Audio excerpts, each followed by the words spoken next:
Hola, ¿qué tal? Bienvenidas, bienvenidos a esta sesión del Seminario de Redes Femeninas en la Historia y Estudios de Género aquí en el Colegio de Jalisco. Hoy, martes 11 de marzo de 2025, tenemos el gusto de que nos acompañen varias compañeras, varias amigas del seminario y lectoras que pues estamos esperando con mucho gusto sus comentarios. El día de hoy particularmente participan en un primer momento la doctora Giselle Guadalupe Macías González y la doctora María Marta Muñoz Durán, cuya lectora es la doctora Lupita García Alcaraz. En un segundo momento estará la maestra Carla Vázquez, que está aquí con nosotras en presencial, y la leerá la maestra Verónica Marín Martínez. En último momento tendremos la ponencia de las doctoras Marcela Amaro Rosales y de la doctora Ángeles Ortiz Espinosa, cuya lectora es la doctora Natalia B. Fichetti. Y pues con mucho gusto les saludo desde el Colegio de Jalisco, su servidora Hilda Monraz.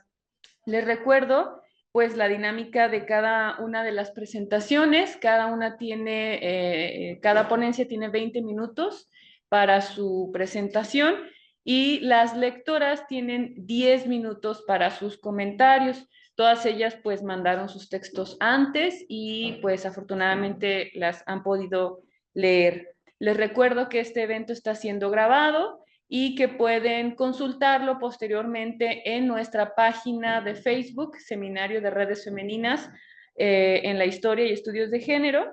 En esa página nos pueden seguir y también en nuestra cuenta de Instagram como @redesfemeninas_coljal. Asimismo, invitarlas a escuchar nuestro podcast en Spotify que se llama Hilanderas de lo Social. Bueno, pues sin más, voy a permitirme presentar a las primeras ponentes. Primero, la doctora Giselle Guadalupe Macías González.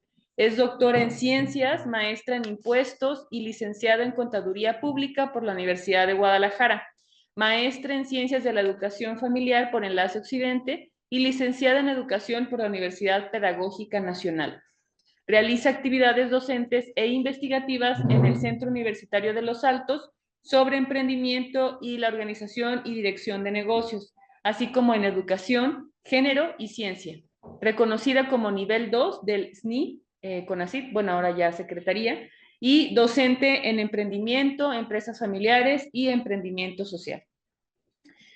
También le damos la bienvenida a la doctora María Marta Muñoz Durán. Es doctora en Geografía y Ordenación Territorial por el Centro Universitario de Ciencias Sociales y Humanidades de la Universidad de Guadalajara. Sus áreas de investigación son migración internacional, migración interna, migración y género y los cuidados, trabajo femenino, emprendimientos y su importancia económica y cultural. Labora como bibliotecaria en el Centro Universitario de Los Altos y entre sus actividades están impartir clases a grupos de licenciatura para dar a conocer la organización de la biblioteca, el catálogo en línea, el uso de los recursos electrónicos en la biblioteca digital UDG y a desarrollar habilidades que permitan utilizar la información para adquirir y producir conocimiento de forma ética. Les agradecemos mucho que estén con nosotras y pues, bueno, antes de empezar también le doy la bienvenida a la doctora Lilia Vallardo, que se conecta el día de hoy con nosotras, también coordinadora de este seminario de redes femeninas en la historia y estudios de género. Entonces, pues ahora sí les doy la palabra a las primeras ponentes para su presentación, 20 minutos. Les pido estar atentas a su chat por cualquier eventualidad.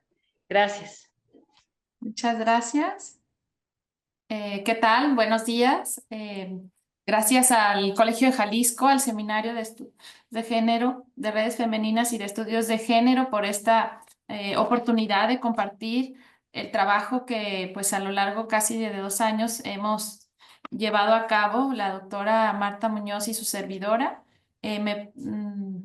Dicen si se ve la presentación. Espérame, ¿cuál es?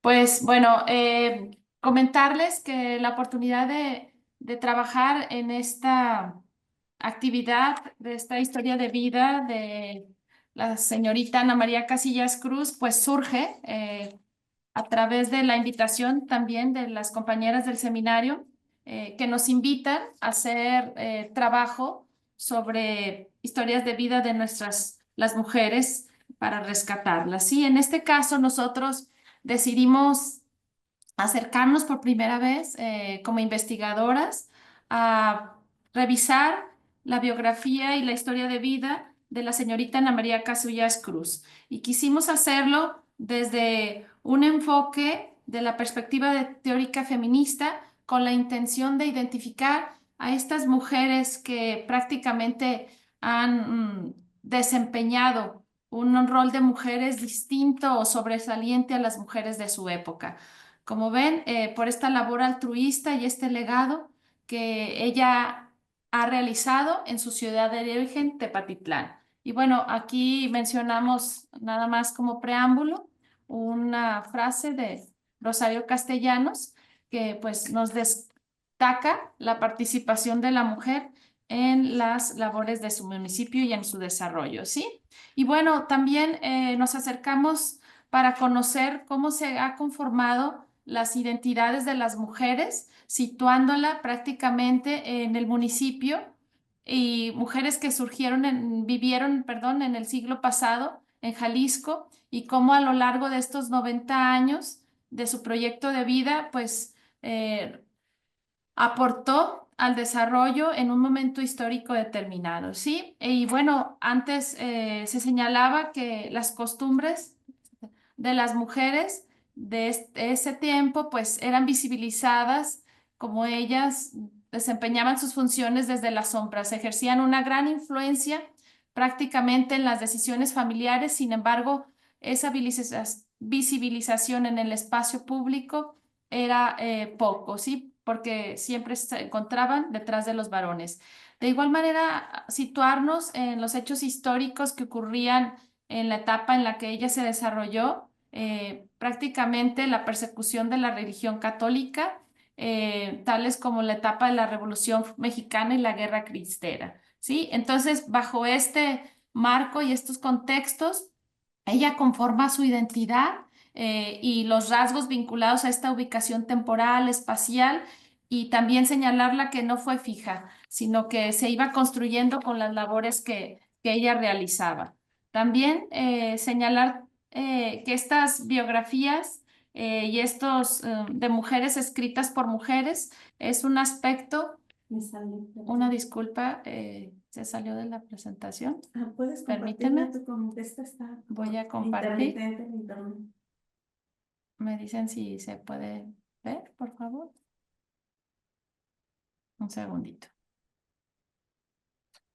Es que de rato es Ujú.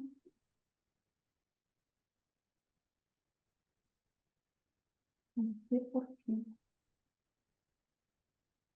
Sí, me dicen si se puede ver. ¿Las escuchas tú?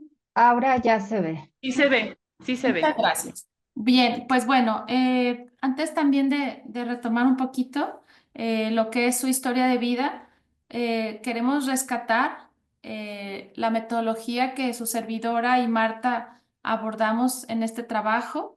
Prácticamente nosotros recurrimos a fuentes de tipo oral en esta investigación y incorporamos prácticamente todo lo que las publicaciones y las fuentes hemerográficas de las cuales existía en nuestro municipio y en la región, ¿sí? Sin embargo, nosotros nos acercamos a analizarla de forma crítica y a encontrar nuevos datos sobre su vida no publicados, así como de su obra y del contexto que vivió.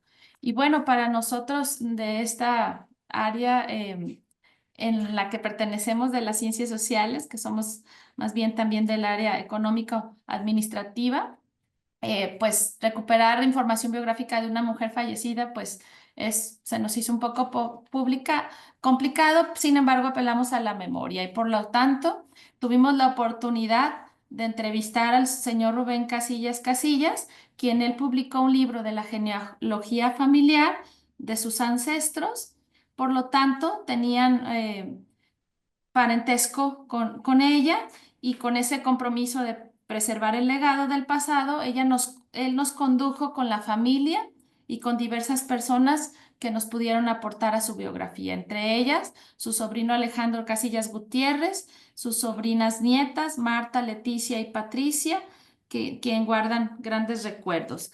A su vez, contactamos al arquitecto Jaime González, quien inició el primer proyecto de remodelación de su obra, y también tuvimos otras fuentes, por ejemplo, Humberto González, que fue quien estuvo como interno en la primera casa hogar que ella fundó. Y como les decía, recuperamos estos periódicos, revistas y libros de biografía de personajes importantes para ir tratando de mostrar en el capítulo del libro próximo a publicarse, coordinado por la doctora Hilda, y que pues tratamos de inquietar un poco su lectura a través de esta breve presentación. Y bueno, rescatar también que Ana María tratamos de vincularla y de entrecruzar con esas identidades de una mujer pues soltera, sin hijas e hijos, siendo hermana, hija, tía, benefactora, activista y profundamente católica.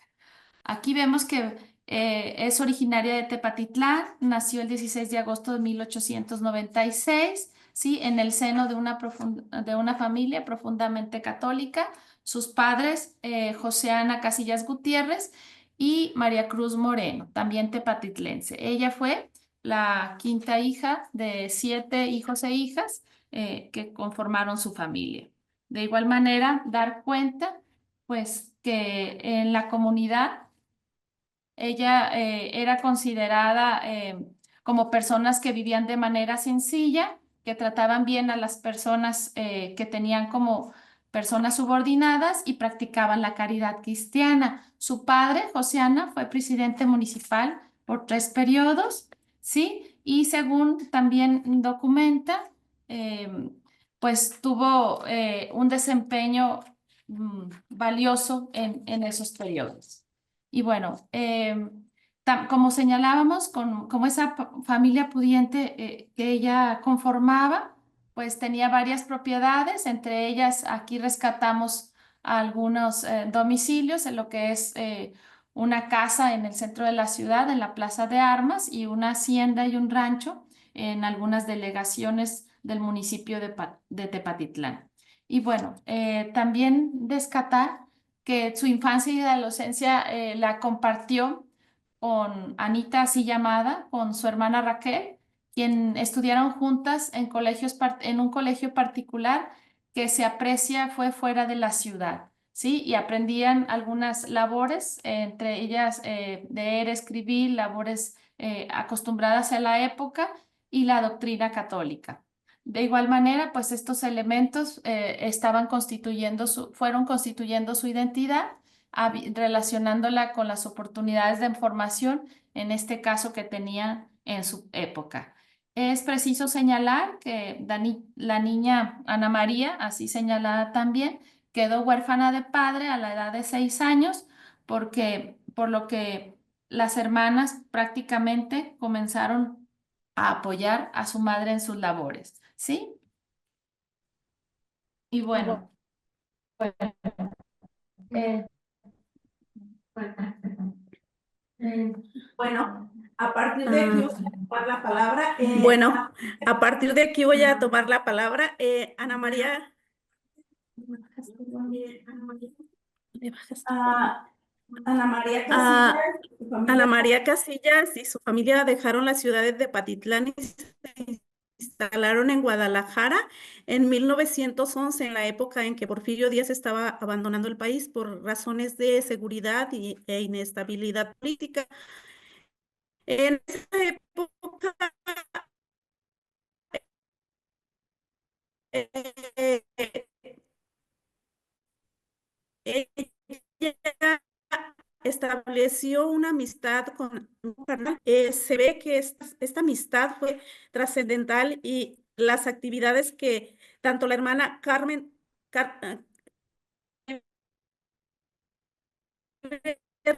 Rivera y Ana María realizaban en apoyo de los más necesitados. Como esto fue ella regresó a la ciudad de Tepatitlán. No hay una fecha exacta de su regreso, pero se ubica en la época en que inició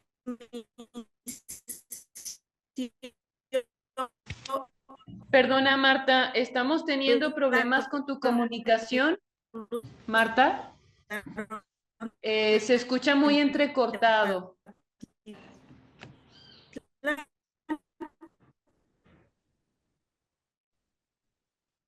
Marta, disculpa, se Tanto escucha su muy hermana como ella entrecortado. se quedaron al cuidado de su madre enfermedades de atención.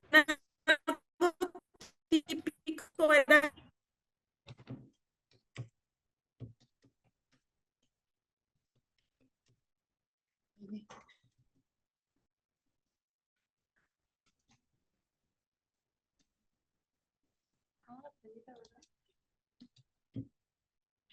No sé por qué.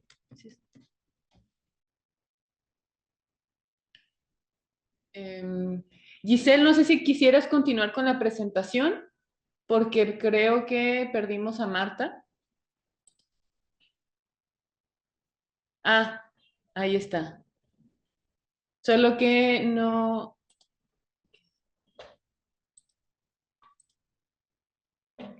Adelante. ¿Ya se Mm, escucha? ya, muy bien. Ah, ok. Nos Bueno, quedamos, ajá, sí, sí. bien. Ajá, ella, a su regreso se dedicaron a cuidar de su madre y recibieron en herencia la casa donde vivió la familia y una parte de la hacienda Santa Bárbara.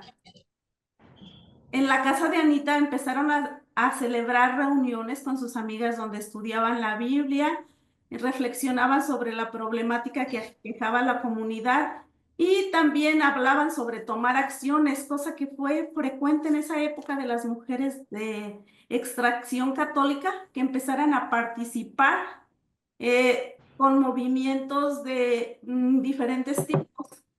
Lo que se tiene también es que a pesar de que ella regresó más o menos en la época en que iniciaba la Revolución Cristera, ella no participó apoyándola, más bien hizo otro tipo de labores como el socorrer a los pobres, atender el ornamento de la iglesia, estar al pendiente de esas cosas.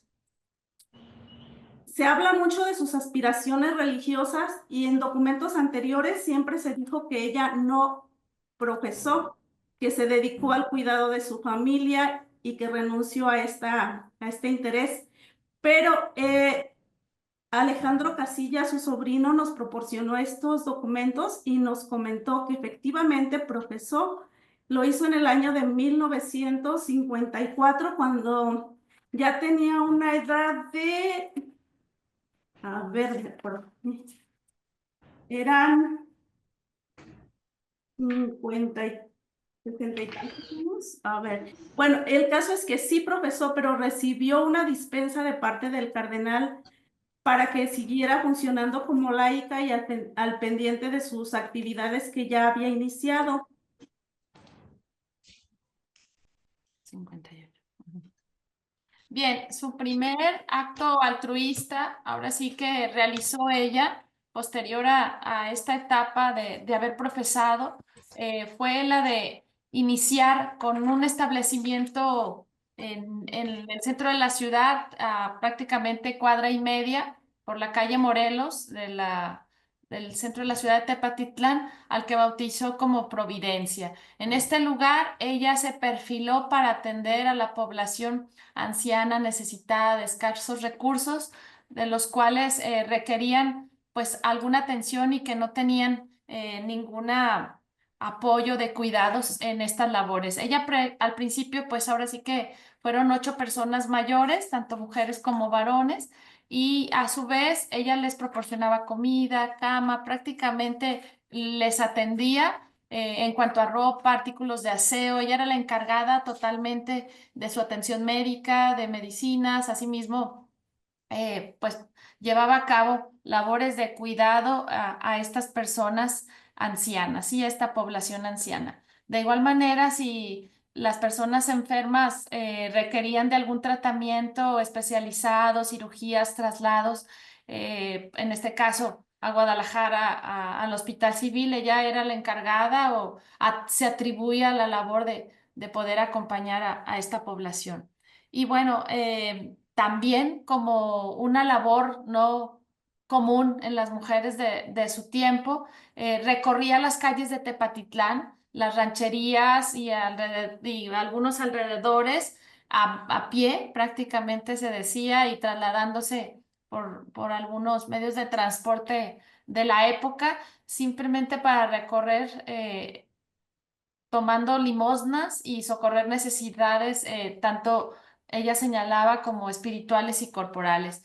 Y bueno, posteriormente en este asilo, pues fueron de los primeros que se desarrollaron en el municipio para este tipo de labores. Y bueno, más adelante, después de continuar con esta misión que ella tenía de atender a la población adulta mayor en este asilo, también se dio cuenta que había población vulnerable infantil, en la cual se dio a la tarea de inaugurar una escuela para niños y niñas cuando padres y madres no tenían la posibilidad de enviarlos a estudiar, de atenderles, y por lo tanto pues realizó algunas labores con ellos educativas, formativas, y también católicas. Y bueno, trascender que el edificio y todas las instalaciones fueron propia pues, de su herencia, de los recursos también que ella conseguía, y como les decíamos, que ya prácticamente como mujer se ha visibilizado, ¿sí? Y es reconocida. Bueno, su gran obra, aquí vemos, ella instaló y hasta la fecha, pues continúa con hacer realidad este albergue en el cual, pues la actividad de apoyar a las personas adultas mayores como asilo de ancianos, pues terminó. Sin embargo, continuó y continúa vigente a atender a estas personas huérfanas, abandonadas y de escasos recursos, impartiéndoles educación, asistencia y atención. Y bueno, esta población de infantes, como sabemos, es eh, enviada por instituciones públicas como DIF, Procuraduría y diferentes instancias que ven todavía en esta labor la oportunidad de atender la actividad brindada, que debería ser brindada por el Estado. Sí, exactamente. Más bien están cubriendo algo que es responsabilidad del Estado y lo dejan en sus manos y hay muy pocos recursos, casi nada que aporte el Estado. Más bien viven de lo que el colegio genera y de lo que aporta la sociedad. Y bueno, hay una frase que nos llamó mucho la atención, que decían que Gariby Rivera le decía que era más papista que el Papa. Para llevar a cabo cualquier obra, ella necesitaba tener la autorización del alto clero. Y cuando ella iba a comentarle sus planes o proyectos, el cardenal le decía, tú puedes hacer lo que quieras, eres más papista que el Papa. Eso significaba que en sus labores que realizaba, a pesar de que eran disruptivas, que no era común que las hicieran las mujeres, nunca se vieron como una amenaza, nunca se vio como una mujer que estaba rompiendo con ciertos paradigmas, más bien era, era la norma. Lo que nos sorprendió mucho al estar haciendo esta investigación es que uno pensaría que las mujeres católicas eran más conservadoras y en esa época tuvieron mucha más participación que cualquier otro grupo y estuvieron abriendo camino para que, a pesar de la persecución, la iglesia estuviera presente en muchas actividades. Un ejemplo más es que ella, a pesar de haber profesado, siguió trabajando como laica. Eso fue un periodo que abarcó más o menos de la primera mitad del siglo XIX al siglo XX. Esa buena relación con la iglesia la mantuvo siempre. Ese apoyo después cuando murió Gariby Rivera, el obispo, el primer obispo de la diócesis de San Juan, a donde después perteneció Tepatitlán, también siempre la apoyó y logró, como digamos, concertar voluntades de varios sectores de la sociedad, la gente que tenía más poder económico, como los más pobres, todo el mundo la apoyaba y la quería. Nos contaron que, por ejemplo, en los camiones de los Altos, en ese tiempo era, um, ¿no te acuerdas cómo se llamaban los camiones? Tenían un asiento reservado para el día que ella quisiera viajar. Sí, tenían. Sin costo. Eso era como un apoyo Le asignaban ese lugar en el transporte a Guadalajara. Para que pudiera viajar. Y bueno, en la memoria de su... Perdón, si podemos ir cerrando, por favor, en atención al tiempo. Gracias. Bueno, ok. Lo destacado es que siempre se condujo como una cristiana, fue muy caritativa, muy cariñosa. Me gustaría compartir unas anécdotas donde dicen que era muy pudorosa y a ella nos contaron que una vez le hicieron una cirugía en su espalda y fabricó un camisón para cubrir todo su cuerpo y solo quedara al descubierto esa pequeña parte. También decían que a las muñecas Barbies no le gustaban, las veía como bastante deshonestas por los cuerpos desnudos y ella les fabricaba vestiditos hasta los pies larguitos y se ríe su sobrina cuando recuerda esos detalles. Y bueno, siempre estaba al pendiente cuando alguien enfermaba, ella cuidaba de las parturientas, de los enfermos. Y bueno, también tratar de cerrar con esta cuestión, es interesante rescatar de las voces de sus familiares y de las personas conocidas que ella era conocida como la de la calle, ¿sí? ¿Por qué? Porque veía en su hermana Raquel la que se encargaba de la casa. Entonces, esta dicotomía del escenario público y privado, aunque la misma Ana María en sus viajes, por ejemplo, que por algo visitaba algunas comunidades con su familia, atendía a que las sábanas estuvieran listas para recibir a la familia, también realizaba su catecismo y demás. O sea, tenía esa vinculación, no solamente de la calle, como decía, o sea, tenía pues la consigna de levantarse muy temprano, así lo señalan las narrativas de nuestras fuentes, para poder compartir con sus familiares y a la vez estar en la calle, ¿sí? Y transgredir estas cuestiones del espacio privado. Precisamente nos da mucho gusto que pues haya sido reconocida en la actualidad con este legado que ella tiene. Nosotros prácticamente damos cuenta desde la perspectiva del enfoque feminista este acercamiento. Sabemos que ya hay varios documentos de ella, sin embargo, esta visión de participar en nuestra sociedad, desenvolviéndose sustancialmente relevante a las mujeres de la época. Ya nada más para terminar, ya casi cuando estaba cerrándose la publicación, fue la primera mujer que toma la plaza pública, es la primera escultura que representa a una mujer, fue inaugurada en mayo del año pasado, septiembre.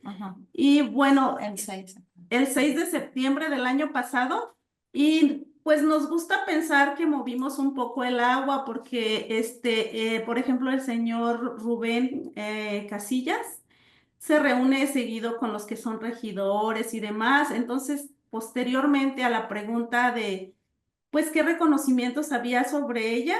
Apareció esta escultura que se inauguró pues, en el aniversario de la fundación del instituto.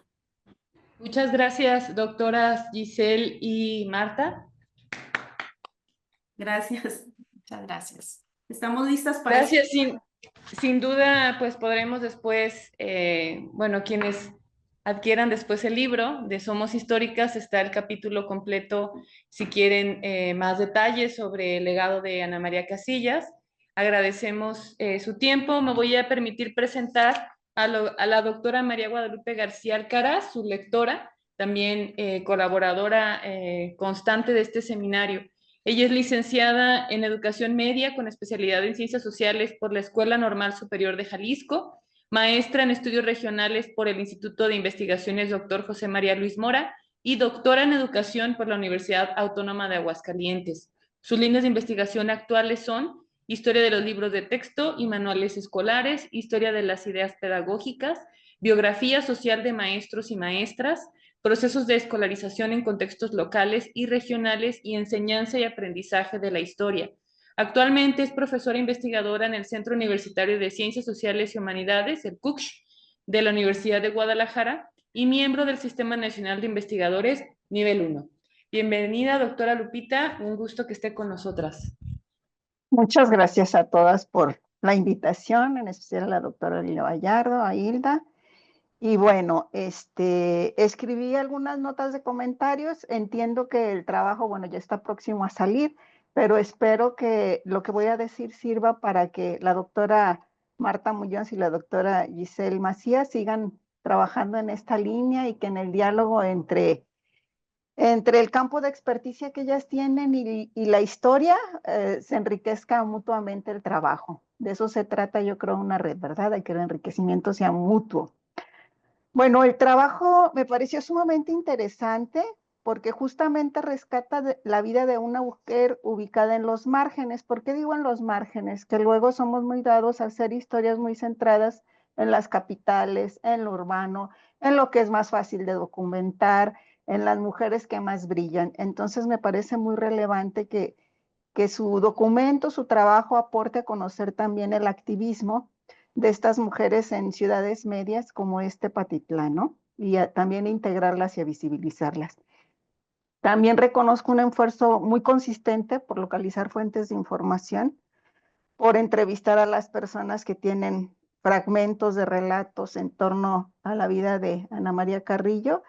Y lo que me parece más importante, que es un trabajo que me despertó ¿qué les diré? Como muchas lecturas posibles, ¿no? Cómo profundizar, cómo hacer más amplio el trabajo. En este sentido, mis comentarios van mucho en eso, ¿no? Como todas las dudas, todas las recomendaciones que yo les haría como para seguir trabajando en esta línea de biografiar a mujeres. Voy a empezar por lo siguiente. Justo ayer, después de escribir estos comentarios, leí a Hallwach, un historiador que en 1935 escribió un libro que me parece muy vigente y muy a propósito, que se llama Los marcos sociales de la memoria. ¿Qué dice este documento acerca de la memoria? En este libro, ¿qué dice este historiador? Nos dice, por ejemplo, ¿no?, que los marcos sociales de la memoria permiten a los individuos percibir, comunicarnos y definir concepciones de la realidad y de la manera como actuamos. Entonces, aquí un elemento muy importante que tiene que ver con su trabajo es qué relación hay entre la memoria individual y la memoria de la comunidad de Tepa, ¿no? Es decir, la memoria de Ana María y la memoria de la comunidad de Tepa. Y a mí me parece que justamente ustedes con lo que cierran tiene mucho que ver con eso, ¿no? Con lo que ustedes hicieron, lo que hicieron fue incentivar y volver a remover esta reconstrucción de una memoria colectiva. Todas las comunidades requieren, para identificarse, para actualizarse, justamente reconstruir, imaginar esta memoria a través de rituales y símbolos. El hecho de que está ahí su estatua es un símbolo que ritualiza una historia de Tepa que encarna la vida de Ana María, ¿no? En este sentido, la memoria colectiva es también una memoria que contiene creencias y tradiciones desde el tiempo presente. Pero a la vez la memoria colectiva se vincula al espacio en que se habita. Incluso en su entrevista, si ustedes ven cuando los familiares, los sobrinos de Ana María la recuerdan, por eso es estos espacios y por eso no recuerdan las fechas. La memoria colectiva, el tiempo matemático, no es relevante. El tiempo matemático tiene que ver con estos fragmentos de relato que se conectan con espacios y con situaciones específicas. La memoria colectiva implica recordar, vincular lo individual y lo colectivo, encarnado, ubicado en tiempos y espacios, aunque no necesariamente en tiempos matemáticos, como ya les decía, ¿verdad? Entonces, y su esencia es fundamentalmente apegada a la experiencia de los antecesores y a la manera como yo desde el tiempo presente me conecto con ese antecesor. A mí me parece que esto que les comento es muy relevante porque la manera como ustedes reconstruyeron la vida de Ana María está muy hecha desde la memoria colectiva de Tepa, ¿sí? Desde la memoria colectiva de sus antepasados. Por eso dicen, es que removimos y por eso parece ser que ya está en la etapa.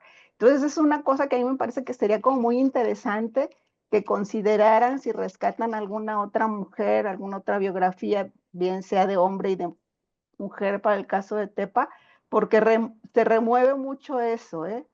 Entonces, bueno, otro punto. Ubico en su documento 3 partes, uno donde está el planteamiento teórico, otra donde presentan la información y uno más donde está la discusión que ahorita no tuvieron como mucho tiempo de presentarlo, ¿no? Entonces voy a irme un poco como moviéndome en esos 3 aspectos, en esos 3 planos. Un elemento que me parece relevante es que ustedes dicen, bueno, perspectiva teórica feminista de mujeres sobresalientes, pero ahí me faltó como que me dijeran cuál perspectiva, porque no hay una perspectiva feminista, ¿no? Sino cuál y de qué modo. El género, la interseccionalidad, la agencialidad, o qué. Ahí faltó como explicitarlo. Sí lo entiendo implícitamente, pero creo que falta explicitarlo, ¿no? Y luego hablan también de las identidades. Yo les sugiero con respecto a las identidades y con respecto a la biografía o a la historia de vida, que eso hay que pensarlo con más cuidado, ¿no? Si bien citan algunos trabajos sobre identidades, son algunos trabajos de discusiones de hace 20 años. Entonces, las discusiones más recientes justamente están un poco más en el sentido que les decía de este historiador de Maurice Holzberg, de cómo se intersecta lo individual y lo colectivo para crear identidades. Hoy en día, por ejemplo, ya se dice, ¿no?, que las identidades son transicionales, se construyen, que un individuo no tiene una sola identidad, sino parcelas identitarias que se ponen en juego en la acción social. Hablan también y bueno, incluso dentro de la gente del Consejo Mexicano de Investigación Educativa, quien ha estado más activa justamente con los debates actuales sobre las identidades es Claudia Lucy Saucedo, de la UNAM, y bueno, de los franceses, por ejemplo, Claude Dubar, también que ha estado trabajando mucho estas ideas de las identidades, ¿no? Y luego también me parece que sí es importante que pensarle un poquito más porque, o sea, si lo toman como sinónimos, ok, pero decir, en este trabajo voy a tomar biografía e historia de vida como sinónimos. O si es biografía, ¿de qué biografía están hablando, no? Si están hablando de la nueva biografía, entonces hay que citar y leer un poco más cuáles son los debates. Hay una mexicana, Milada Bazán, del Colegio Mexiquense, y una norteamericana que acaba de fallecer, pero que era más oaxaqueña que norteamericana, Mary Kay Vaughan, perdón, Mary Kay Vaughan, y yo creo que también les pueden servir para contextualizar los trabajos de Tere Fernández y de Sursi Porter, como para comparar y ver, ¿no?, la diferencia entre, por ejemplo, entre las mujeres que estudia Tere Fernández, que son mujeres como de otros espacios políticos, y la actividad política de una mujer católica, ¿no? También en la primera mitad del siglo XX, a mitades del siglo XX, como para comparar y ver. Se lucen, perdón, y ya le colgué. Una parte que me gustó mucho de tu trabajo es que entienden muy bien la importancia de situar, ¿sí? Y entonces, situar es ver cómo podemos explicar las decisiones, las acciones, la subjetividad de Ana María, si logramos conectarla en los espacios en los que vivió y si logramos ubicar los significados que se movieron en esos espacios que se movió. Entonces, yo creo que hay bibliografía que les puede servir para contextualizar en otro momento, pero también algunos archivos, ¿no? Les pongo varios ejemplos nada más. Yo creo que Ana María, bueno, por un lado, hay que pensar cómo hay un desplazamiento importante en la Iglesia Católica en lo que es la caridad para salvar el alma y la caridad como asistencia social, que es justamente un cambio que se da entre finales del siglo XIX y la primera parte del XX, y que tiene que ver también con la respuesta de la Iglesia a la mayor presencia del Estado y a que les quitan muchos bienes donde antes ayudaban a los pobres. Entonces ahora tienen que recrear sus estrategias. ¿Cómo vamos a ayudar a los pobres? Pero ya no priorizando que para salvar mi alma, sino para ayudar al prójimo y que esos buenos católicos tengan las condiciones para ser parte del ejército de Dios. Entonces, ahí hay un desplazamiento político que es importante considerar para entender cómo Ana María se articula con ese cambio de pensamiento de la Iglesia y cómo Ana María se articula con la acción social de la Iglesia. La Iglesia va implementando una serie de estrategias donde las mujeres van a tener más participación y van a tener también posibilidades de hacer cosas que a lo mejor antes no podían. Y una cosa también que me despertó mucho en qué pensar, que justamente mujeres como Ana María no van a ser criticadas como otras que ingresan a espacios públicos desde otras trincheras. ¿Por qué? Porque tienen el paraguas y el cobijo de la tradición católica. Lo que ellas hacen de andar solas en el camión, de ir solas al rancho a pedir dinero, no puede ser criticado porque es parte de una labor social y de una labor religiosa. Eso está bien. Entonces ellas tienen un paraguas, un cobijo social, un cobijo de significación que no las hace sujetas a crítica, ¿no? Entonces ahí hay que pensarle cuando ustedes dicen, ¿son disruptivas? Sí, no, ¿por qué o en qué medida? Porque también ellas y otras mujeres, o sea, siguen haciendo labores muy femeninas, ¿no? Cuidar al enfermo, ayudar al pobre, recoger limosna, sigue rezando, sigue yendo a misa. Entonces, como un poquito, ¿qué les diré? Tamizar eso o matizar.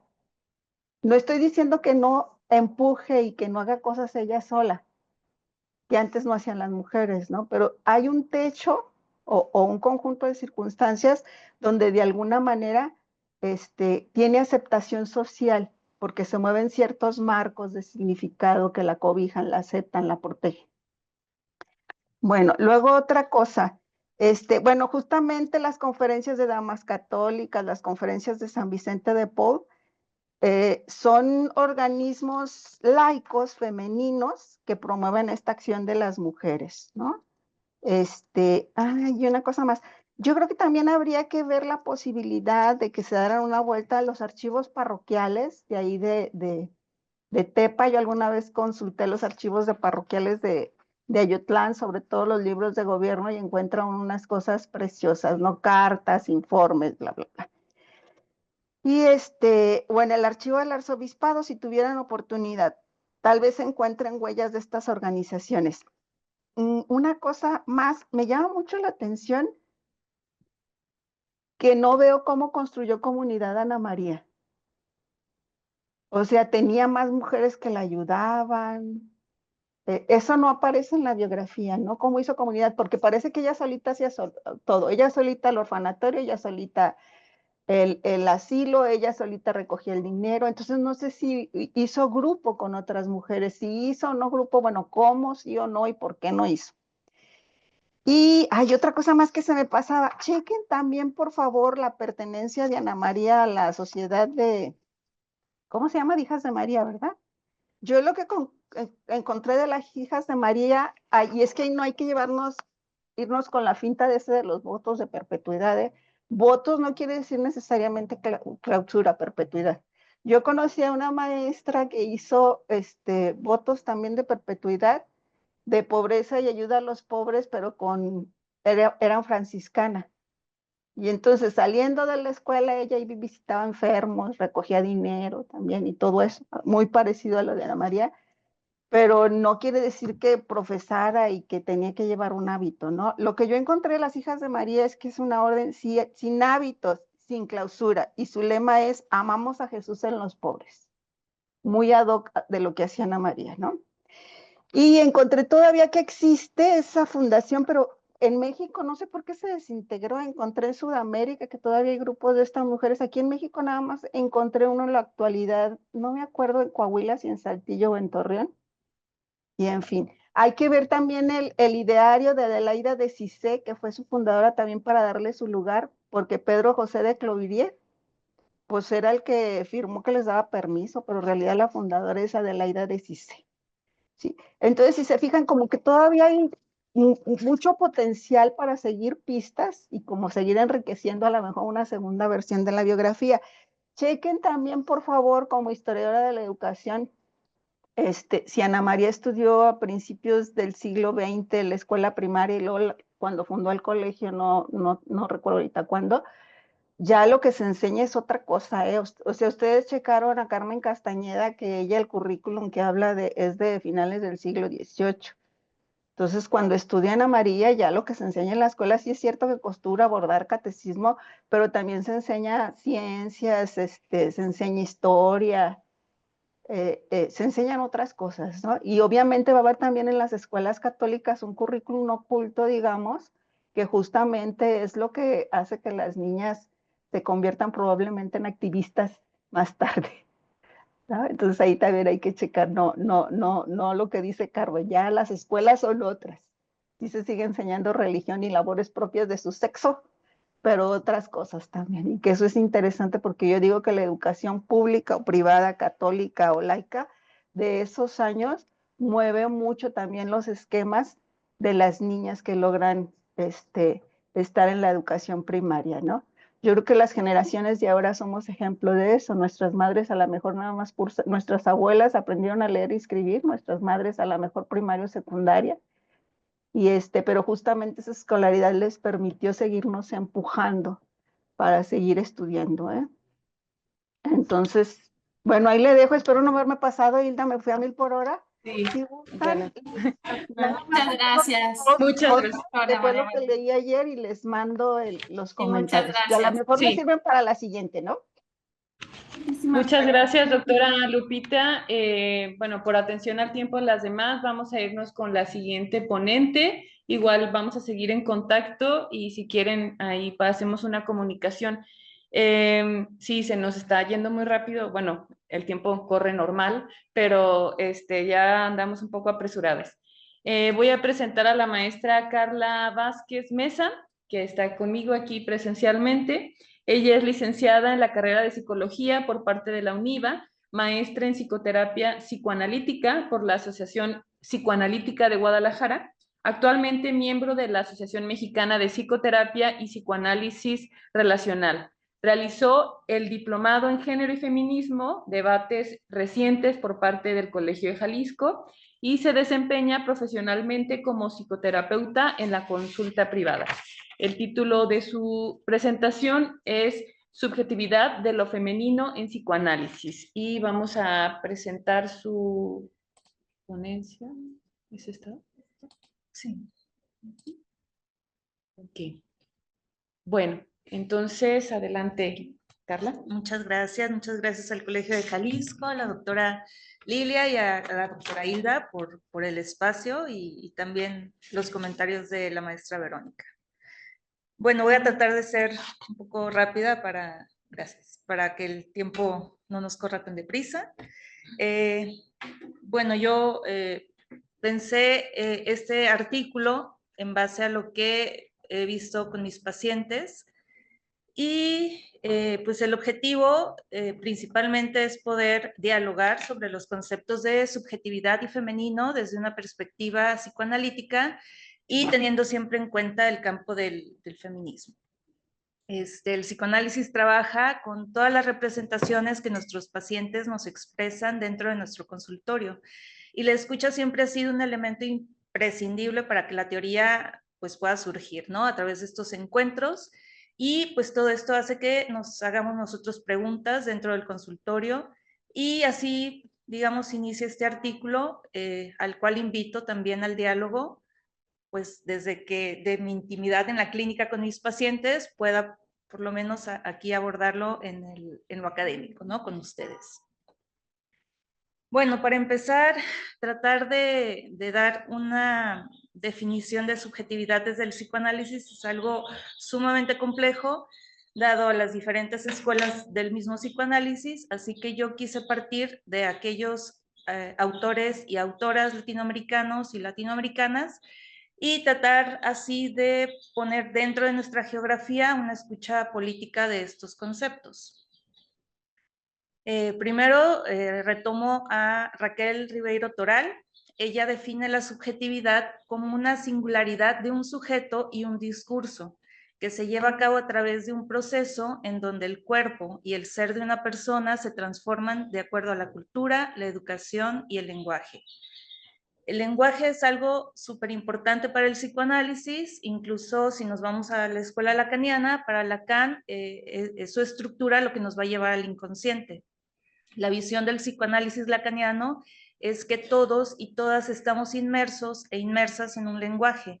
Este nos preexiste, incluso nos da un lugar ya establecido desde antes de nacer. Un ejemplo de esto es nuestro nombre. O sea, desde ahí ya estamos, digamos, inmersos dentro del lenguaje. Y estas estructuras que generan elementos de la cultura pensando lo que pasa de generación en generación, es lo que nos va a estar dando, digamos, de manera histórica, las relaciones inconscientes que se van a dar siempre, digamos, dentro del lenguaje, no se pueden dar fuera de este lenguaje. Y estas relaciones son las que vamos a seguir perpetuando. Para poder explicar la subjetividad, considero importante para mí pensar la dualidad del mundo interno y el mundo externo. El cuerpo, por ejemplo, está simbolizado en un mundo interno, pero también hay una realidad exterior que es material. Por lo tanto, tanto la realidad interna como la realidad externa forman parte de la subjetividad. Y por otro lado está un discurso histórico-cultural que establece un orden simbólico que también genera una realidad interna y que a su vez refleja la materialidad en la realidad externa, ya que existe un otro o una otra con las cuales se van estableciendo estas relaciones. Entonces, todo el tiempo estamos, digamos, en esta dualidad de mundo interno y mundo externo. El cuerpo, el lenguaje, la cultura, la historia, el otro o la otra, y lo que cada uno de estos elementos simbolizan, construyen la singularidad que podemos llamar subjetividad, pero que no puede pensarse de una manera individual, ya que la materialidad en la realidad exterior lleva a este concepto pensarlo también en lo social. Además de insertar que la subjetividad no es consciente y racional, o sea, es inconsciente, ¿no? Lo que complica un poco las cosas. Nos dice Pavón Cuéllar que la realidad latinoamericana comparte una historia de colonialismo y esta misma ha creado una subjetividad. El colonialismo no es algo del pasado, es una herencia que seguimos viviendo y que crea, por lo tanto, una sociedad neoliberal, colonial y patriarcal. Hablamos entonces que esta subjetividad que llevamos, digamos, de manera individual también es colectiva desde nuestra región. A pesar de que el psicoanálisis pertenece a una cultura europea, no por ello deja de ser una herramienta que ayuda en un contexto como el nuestro, como esa hacha que puede cortar la alienación, el sometimiento, la necesidad de conquista, de universalizar e invisibilizar lo que se considera diferente. El crear una conciencia de clase y que esto lleve no solo a un nivel individual, sino también a algo colectivo. Como psicoanalistas, nos dice Silvia Bleichmar, que nuestra única materialidad psíquica va a ser el lenguaje. La subjetividad para esta autora, si bien es importante, no es el núcleo en el cual nos tenemos que enfocar. Para ella el psiquismo no cambia y su manera de operar tampoco. Lo diferente es el juego que se realiza entre lo inconsciente con la realidad exterior y es ahí donde la subjetividad se va a ir modificando. Y dice, aparte, que el aporte que ha hecho el psicoanálisis es aceptar que el ser humano no es un ser pensante, racional, situado en un tiempo y un espacio, sino que opera en todos los seres humanos un proceso inconsciente. donde no existen representaciones, ni tiempo, ni espacio, y que va a estar buscando la satisfacción inevitablemente. Así que cualquiera que esté inmerso en una dimensión más amplia de lo individual y que tiene una relación con lo social y lo subjetivo, que no es consciente y que determina todo lo que tiene que ver con cada individuo. Ribeiro Toral y Bleichmar coinciden en lo siguiente. Bleichmar nota que las condiciones actuales nos han llevado a una desubjetivización y una desarticulación del pensamiento. Esto es, una incapacidad para representarse a sí mismos, a una realidad y un vacío de identidad en donde no se deja de ser en un afán de ser, donde se deja de ser en un afán de no ser excluido. En un mundo de capitalismo salvaje, la manera de pertenecer al sistema es dejando de ser quienes somos y convertirnos en eso que el sistema necesita. Por su parte, Toral nos habla de subjetividades enajenadas, en donde los seres humanos perdemos la noción de nuestro ser por identificarnos con esos significantes amos que dictan los ideales a seguir. Comenta que la finalidad de una psicoterapia sería luchar en contra de esos ideales. La cito. Me parece que Marx y Freud proponen a los enajenados subvertirse, es decir, hacer propia su versión de la vida. Citando a Marx, Toral nos dice que las sociedades regulan las relaciones sociales y así producen a los individuos que requieren. Y es precisamente que pensar el concepto de lo femenino desde esta posición nos ayuda a encontrar las normativas sociales y las relaciones que se establecen de acuerdo a lo requerido por el entorno. Pero al mismo tiempo la idea de lo femenino que internalizamos, ¿no? Cada persona y lo que eso significa. Entonces la sociedad crea demandas, como lo explicaba Freud en El malestar en la cultura, y las personas buscamos vías para poder satisfacer nuestros deseos, y ellos nos conducen a un conflicto. Esto es lo que nos lleva a enfermar. Bleichmar piensa la psicopatología no solo como una expresión del inconsciente, sino como el impacto de lo que se establece históricamente entre los deseos inconscientes y las pautas que la sociedad establece para una posible realización de los deseos. Nuestras sociedades latinoamericanas, como lo dice Paun Cuellar, han existido a través de la desigualdad de blancos y mestizos que tras relaciones subjetivas de colonialidad han establecido prácticas discriminatorias con desigualdad comercial, despojo de tierras e indígenas, marginalización, entre otros. Al mismo tiempo, el patriarcado que seguimos viviendo, impuesto por el colonialismo, ha hecho lo mismo con las mujeres y con lo que se piensa de lo femenino. Y cabe aclarar que en este artículo lo femenino se toma no solo como aquello que tiene que ver con la mujer, sino como una posición desligada a la corporalidad, como lo propone Doris Berlin. Esto tomando en cuenta que lo femenino puede presentarse tanto en hombres como en mujeres, como en cualquier corporalidad, ¿no? Para definir el concepto de femenino, tendría que considerarse desde lo histórico. O sea, ¿qué sería lo femenino, no? Y como dice Toubert, respecto al concepto de la mujer, definir lo femenino quizá implique pensar en una universalidad, y esto ocasiona por sí mismo un conflicto, porque de qué manera se puede estudiar un concepto que no está delimitado, pero que al mismo tiempo es difícil de encasillar. Y universalizarlo sería sinónimo de invisibilidad a lo que queda dentro de lo que se encasilla. Si lo pensamos tanto en términos individuales como colectivos, lo que subjetivamente concebimos como femenino termina siendo un túnel sin salida. Toubert, sin embargo, explica lo femenino retornando a Freud, el cual pensaba que la masculinidad y la feminidad no se dan como un punto de partida, sino que es un punto de llegada, es decir, al inicio somos seres indiferenciados sexualmente. Muchos analistas consideran en Freud la idea de pasividad con el sexo femenino, pero es una idea errónea, como lo subraya la autora. Freud, en El malestar en la cultura, hace una nota al pie tratando de dar una explicación sobre lo femenino y lo masculino.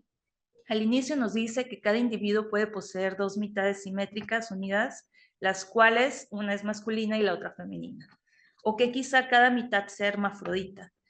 Y considera que cada ser humano presenta necesidades, tendencias y atributos tanto masculinos como femeninos, y que la actividad y la pasividad no se corresponde a uno y otro. Así que pensar pasividad femenina, actividad masculina, no se piensa ni en la biología ni en la psicología, y finalmente se piensa que es algo que se otorga a través de la cultura.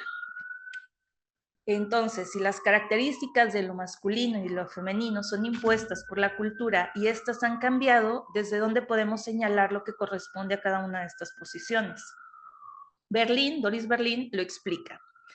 Si identificamos con masculino el goce fálico, el goce que tiene una localización física pulsional, y con goce femenino el disfrute de la entrega, el ser objeto de deseo de otro, ambos goces son posibles en cuerpos tanto masculinos como femeninos, así como que se encuentren ambos en un mismo sujeto.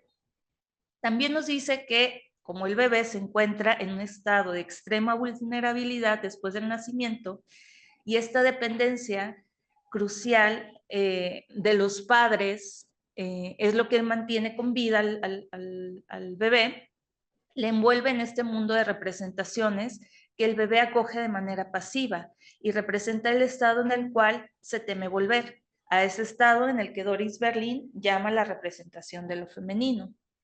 Sin embargo, volvemos a esto, ¿no? Esta explicación no da cuenta de por qué se sigue pensando en esta vulnerabilidad, pasividad y entrega como parte de lo femenino. Si el orden fálico que explican los lacanianos es una representación y no algo anatómico, ¿por qué se sigue vinculando con el hombre o con lo masculino?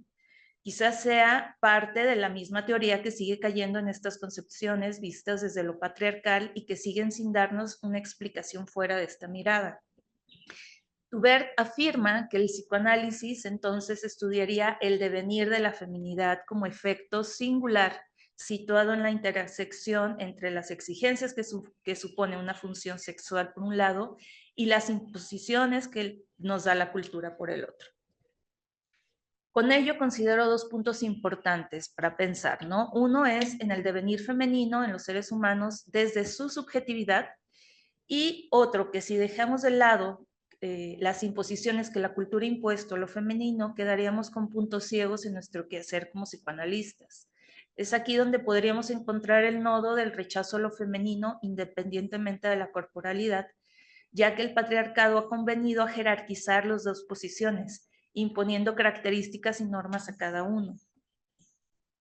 Los seres humanos han sufrido el patriarcado ante estas imposiciones de lo que debe ser masculino y lo que debe ser femenino.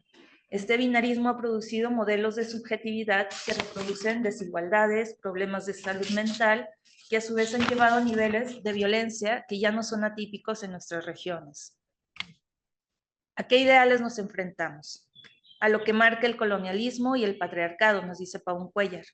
La cultura colonizadora eleva su particularidad a nivel de universalidad y utiliza como rasero para juzgar a las demás culturas, para inferiorizarlas y para justificar ideológicamente su colonización en diversas esferas culturales. Acción que ha hecho que el patriarcado con el feminismo, aquello que simboliza inferioridad, debilidad y pasividad. Es por ello que nos recuerda el feminismo que los saberes científicos han sido construidos desde un poder hegemónico masculino, que se han presentado siempre como universal. Y desde esta posición la mujer fue excluida en la periferia, sin que se tomara en cuenta, y no solo eso, así también han sido excluidas mujeres indígenas y sus saberes ancestrales.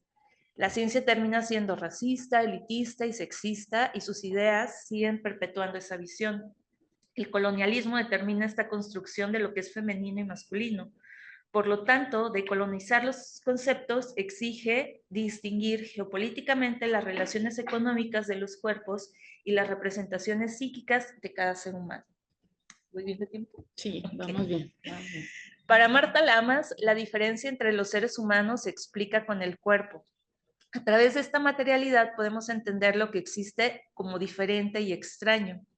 Esta diferencia no solamente es genital, sino que se ve involucrada el tono de piel, la edad, la composición corpórea, y esto a su vez impacta a nivel social, dándoles un significado y una representación psíquica. Así podemos ir añadiendo las ideas religiosas, políticas, deseos sexuales, entre otros. Nos dice la autora que la cultura es la forma en que interpretamos esta diferencia, de cómo la simbolizamos, de cómo elaboramos la angustia y el miedo que nos genera, pero también Es una mediación, un filtro a través del cual nosotros percibimos la vida. Este impacto de lo diferente, de lo no yo, podría explicar el rechazo, la imposición y la invisibilidad ante eso que pensamos como extraño. Así surge la dificultad de abrirse a la experiencia de ser modificado por ese otro, del acercamiento que pone en juego lo que da seguridad y estructura, lo inmutable, porque a través de ese encuentro puede generarse un cambio. Nos escudamos en nuestros conceptos de nosotros mismos, envueltos en género, religión, nacionalidad, raza, estatus social y económico, escolaridad, entre otros. Lo que hemos entendido como identidad ha venido desde las subjetividades de aquellos que impusieron su visión del mundo, por lo que considero importante volver la vista a aquellos saberes ancestrales de nuestras regiones. Pavón Cuellar tiene un artículo que hace referencia a 8 conceptos de subjetividad mesoamericana. No sé si me voy a detener en cada uno de ellos, los voy a nombrar. Uno de ellos es multiplicidad, la apertura, la historicidad, la variabilidad, la inesencialidad, gracias, la individuación y la extremidad. Para poner un ejemplo, hablando de la identidad, por ejemplo, la figura del brujo, del nahual, que se transforma en algo no humano, no pierde su identidad, sigue siendo el mismo, no sufre ninguna modificación de su ser. Para poner solo un ejemplo de los 8 que hay, porque ya se me está acabando el tiempo.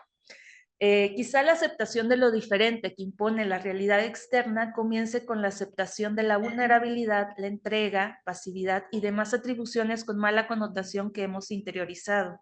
Sin embargo, muchos de estos atributos nos hacen conectar con la empatía y la generosidad.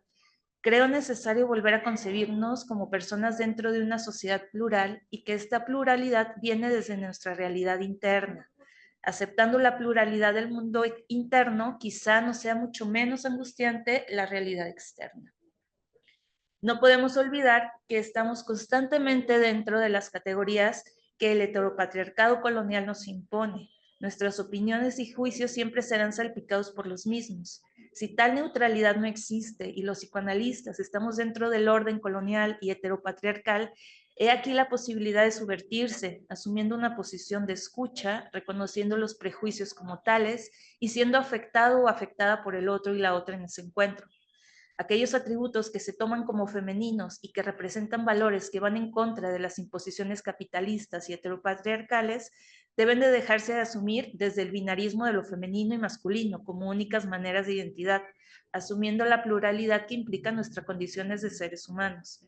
Como latinoamericanos hace falta volver a saber nuestros saberes ancestrales y sus concepciones y formar teorías desde nuestras realidades, desde nuestra escucha, contribuiría muchísimo a hacer frente al sufrimiento con el que llegan a nuestra consulta los pacientes. Y bueno, eso sería todo. Ahí está la bibliografía. Muchas gracias, maestra Carla, por la presentación.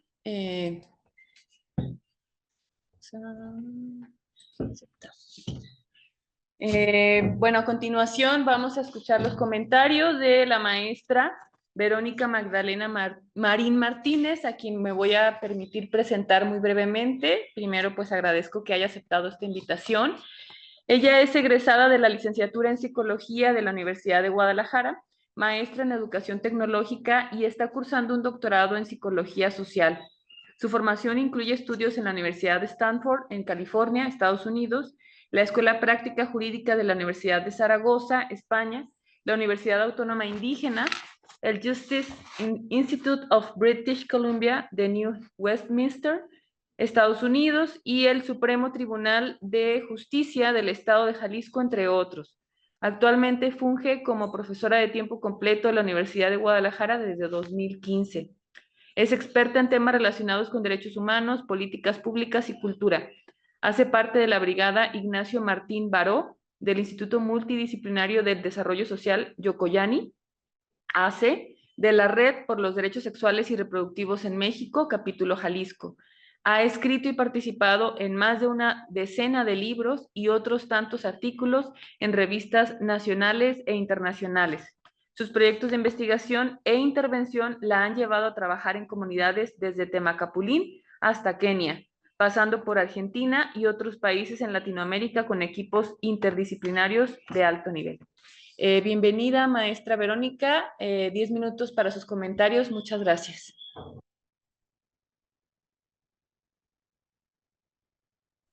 No, muchísimas gracias a usted. Esta distinción es para mí un verdadero privilegio poder hablar sobre este tema con ustedes. Iniciaría por aclarar que no soy psicoanalista, como ustedes ya creo lo tienen bastante claro, pero soy una persona muy curiosa. Entonces, a partir del 23 de enero que recibí esta generosa invitación, pues me puse a estudiar para ver si podía hacer algún aporte a lo que la maestra Vázquez Mesa ahora ha puesto sobre la mesa. Y bueno, en ausencia también de conocer el contexto en el que se escribe este documento, me permitiré hacer algunas observaciones que tienen que ver, bueno, pues con mi formación y mi ejercicio también como psicóloga. Lo primero que querría resaltar es que me parece que este trabajo tiene una base teórica bastante sólida. Me encantó encontrar los nombres de Doris, Silvia y Raquel entre aquellas personas que se referían en las citas a través del cuerpo de este documento. Y extrañé también, ya que me puse a estudiar, las voces de Juliette Mitchell, de Nancy Chodorow y de Jessica Benjamin, que me parece que también hacen exploraciones muy interesantes sobre justamente este tema de lo femenino en el psicoanálisis. Me da gusto que el nombre ahora haya sido modificado porque aunque breve, digo levemente, esas palabras que añadió la maestra Vázquez, ahora creo que lo centran mejor en lo que podemos encontrar en el documento. Yo voy a confesar que cuando comencé a leerlo, mi mayor curiosidad tenía que ver con si se lograría entonces resolver una pregunta que tengo desde hace muchísimos años y que tiene que ver con cómo se concilian las tensiones entre el psicoanálisis, que ha sido, ustedes lo sabrán muy bien, criticado por feministas, por esta visión de la diferencia sexual y cómo entonces podría conjugarse con la perspectiva de colonial feminista que rechaza esas estructuras esencialistas. Entonces fue con muchísimo gusto que comencé a leerla y me encontré con una serie de supuestos que me parecen muy interesantes, sobre los que quisiera resaltar algunas cosas porque mi, mi área de interés principal es la cultura, ¿no? Entonces, Cuellar y estas indagaciones que ha hecho sobre el pensamiento mesoamericano anterior a la llegada de los españoles a este territorio. Entonces me parece que hay aciertos muy interesantes con el documento al lograr establecer un diálogo entre psicoanálisis y feminismo, que aunque se ha intentado con mucho ahínco durante mucho tiempo, no siempre se ha logrado poder como derribar esos muros que limitan esa posibilidad de diálogo. Me parece que un aporte muy importante es el de la perspectiva latinoamericana y decolonial, porque nos permite hacer entonces una construcción argumentativa en este caso se basa mucho en la claridad expositiva de la maestra. Me parece que hay algunas dificultades todavía con la definición de conceptos claves como lo femenino o la corporalidad o la subjetivación. Y me parece que se beneficiaría este documento de un mayor diálogo entre autoras como Bleichmar o Ribeiro sobre justo la subjetivación, pero también la subjetivación enajenada. He de decir que antes de encontrarme con este trabajo tan provocador, yo había tenido que estudiar un poco más acerca de la extimidad por un interés que surgía en torno justo a esta cuestión de la identidad y de cómo es que estábamos, este proceso de enajenación que tenía que ver con la necesidad de encajar todo el tiempo, nos llevaba como este publicitar nuestra vida más íntima, ¿no? Entonces era cuando me encontraba con el concepto de extimidad, que me parece que también podría tener una exploración más amplia. Una cosa que me hubiera gustado mucho encontrarme es la respuesta a cómo es que en la clínica se pueden subvertir las categorías impuestas por el heteropatriarcado colonial. me parece que hace un esfuerzo por recuperar saberes ancestrales, pero luego me parece que no queda claro cómo es que podríamos utilizar estos que enumera acá en alguna de las diapositivas que nos mostraba, con esos 8 pedacitos en los que se exploran esos conceptos, con los otros que anteriormente había problematizado o en los que había puesto atención. Disculpe, estoy un poco distraída por los ruidos también acá normales de la escuela. Pero que tienen que ver con la alienación, sometimiento, la necesidad de la conquista, y me parecía que provocaba que nos volviéramos a preguntar sobre la no universalidad del psicoanálisis y su sesgo eurocentrista. Y ahí me parece que aunque no son psicoanalistas, los pensamientos y las este, discusiones que pone sobre la mesa tanto Graciela Hierro como María Lugones, ambas filósofas, que exploraron este tema también con mucha profundidad. Eh, nos permiten empezar mm, como a llevar un poco más allá esta intención crítica del documento que nos pone al frente la maestra Vázquez. Y también me permitiría sugerir que se incluyeran las visiones decoloniales de otras feministas como Chicuriel, que tensiona algunos de estos conceptos que también se presentan acá en el documento, ¿no? En general quisiera decir que aprecio mucho que se estén haciendo estos esfuerzos por psicólogas clínicas, por psicoanalistas jóvenes, como lo es usted, maestra. Creo que vamos por un muy buen camino cuando alguien inteligente se ocupa también de mirar con mayor detenimiento estos temas, y creo que la construcción de lo femenino como un concepto postcolonial también merece una atención importante.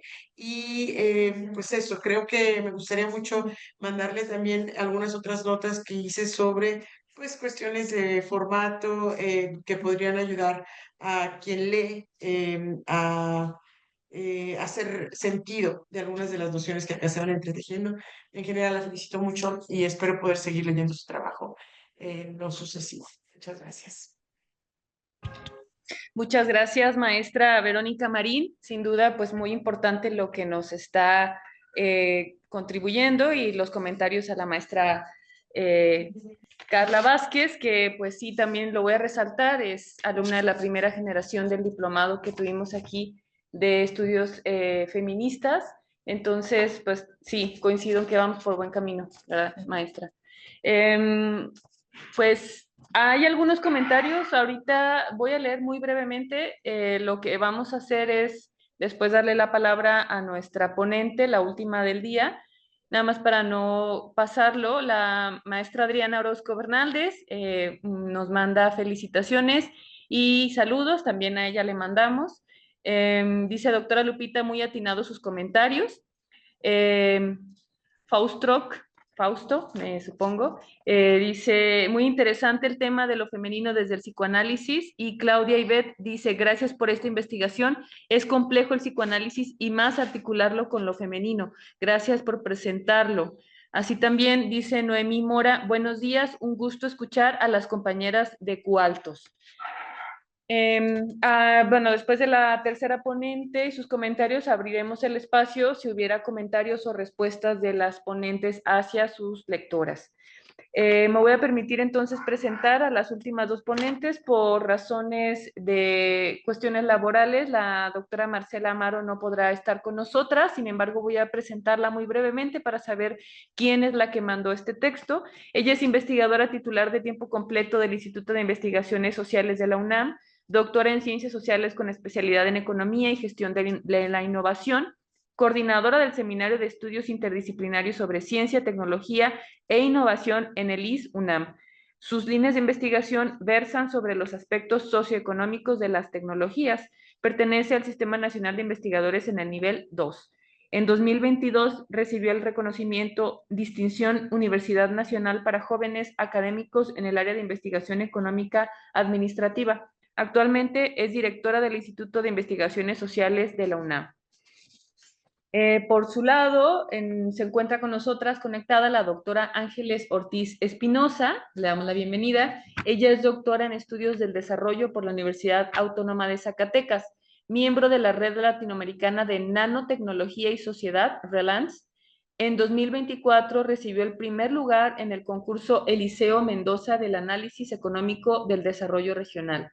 Actualmente es colaboradora en el proyecto CONACYT Ciencia de Frontera, una revisión crítica del desarrollo de las nanotecnologías en México, y en la Faculty of Excellence de la Escuela de Ciencias Sociales y Gobierno del Tecnológico de Monterrey. Sus temas de interés se relacionan con la ciencia, la tecnología, la innovación, política industrial e industria 4.0 y creación de valor político. El título de su presentación es Desigualdades y brechas de género en la ciencia, la tecnología y la innovación en México, 2003-2023. Adelante, doctora Ángeles, 20 minutos para su presentación. Gracias. Hola, muy buenos días. Sí me escucho bien, ¿verdad? Bueno, les comparto mi pantalla y ya la pueden ver, ¿verdad? Perfecto. Bueno, pues muchísimas gracias por el espacio y bueno, intentaré ser breve y acotarme a los 20 minutos. Como ya mencionaron, el título de la investigación en ciencia, tecnología e innovación, un análisis de las brechas de género para el periodo 2003-2023, aunque este periodo es pues una temporalidad relativa, ya que en función pues de la información que estuvimos recolectando y que recopilamos, no alcanzamos a cubrir para todos los indicadores del periodo. Sin embargo, pues para algunos sí se consiguió. Igual también, dependiendo de la naturaleza de los datos, por ejemplo, considerando los periodos escolares, pues también esto tuvo que ver con esta temporalidad que no es tan precisa, digámoslo así. Y bueno, un poco introduciendo sobre la importancia de la ciencia, la tecnología e innovación, pues se sabe que la investigación en estas áreas o el desarrollo de estas áreas genera un valor agregado e impulsa el desarrollo económico y social.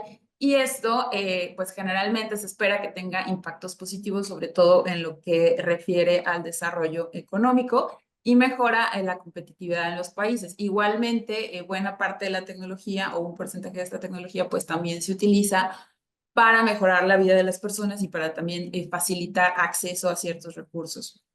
Sin embargo, a pesar de que existen políticas públicas en función de disminuir las brechas y el acceso desigual a los recursos tecnológicos y a la investigación en ciencia, tecnología e innovación en general, pues las desigualdades en el acceso siguen existiendo y están profundizando o encontramos evidencia de que están profundizando rezagos y diferencias ya existentes, como pueden ser los rezagos regionales y también entre sectores de la población, incluidas, por supuesto, las mujeres. Un poco de contexto sobre las políticas de CTI en México es que en 1970 empezaron a implementarse las primeras iniciativas en la materia lideradas por entonces CONACYT, ahora la Secretaría. Sin embargo, existen algunos retos persistentes, sobre todo en esta cuestión que les comentaba de la concentración geográfica en inversión en ciencia, tecnología e investigación, particularmente aquellos estados, aquellas entidades o regiones que están más cercanas al desarrollo industrial son aquellas que presentan pues una mayor investigación e inversión en ciencia, tecnología e innovación. Igualmente encontramos que hay una baja difusión de los progresos que se han hecho de la investigación generada y también una baja transferencia tecnológica, por lo que existe la necesidad de vincular la investigación que se está haciendo con los sectores productivos y, por supuesto, acercar esta investigación o estos recursos tecnológicos a sectores más vulnerables. En cuanto al enfoque de género, como les comentaba, no es tanto que la tecnología esté creando nuevas desigualdades, sino que está profundizando aquellos enclaves que ya preexistían. Y esto incluye la cuestión de las mujeres, quienes enfrentan barreras más grandes de acceso y reconocimiento en el campo de la ciencia, la tecnología e innovación, por lo que se requieren estrategias de política pública enfocadas para garantizar una inclusión más equitativa. El objeto de estudio es pues hacer un diagnóstico o un análisis exploratorio a través de una metodología basada en el Banco Interamericano de Desarrollo, que establecieron algunos lineamientos para justamente medir o para observar el estado de la brecha de género en materias STEM para América Latina.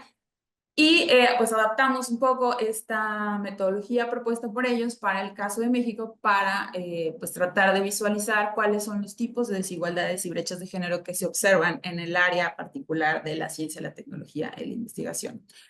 Estos son algunos de los indicadores que retomamos, tanto las variables como los indicadores específicos que retomamos de este manual del BID. Sin embargo, cabe destacar que hubo algunos que no incluimos debido a restricciones de tiempo y de acceso a la información para las temporalidades. Este texto es parte de un libro que se llama Economía en Morado, que está desarrollando la Facultad de Economía de la UNAM.